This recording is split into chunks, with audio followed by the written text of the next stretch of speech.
Hey everyone, welcome back to the channel. I've linked this drone below at a great price, so check that out first if you want to grab one. Today we're looking at the DJI Mini 4K, and this thing is currently the #1 bestseller in its category for a reason, with over 4,000 units sold in just the past month. The biggest selling point right away is the weight. This drone comes in under 249 grams, which means it doesn't require FAA registration or remote ID for recreational use, so if you just want to fly casually without dealing with paperwork, this clears that bar right out of the box. For camera quality, you're getting true 4K Ultra HD footage paired with a 3-axis gimbal, so your shots stay smooth and stable even while the drone is moving, which makes a real difference whether you're filming a sunset, a night scene, or just everyday footage.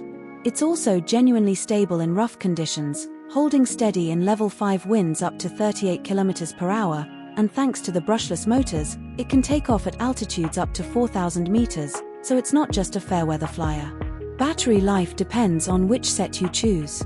There's a single battery option giving you 31 minutes, a 2-battery combo giving you 62 minutes, and a 3-battery fly more combo pushing that up to 93 minutes total, so you can pick based on how long you actually want to stay in the air.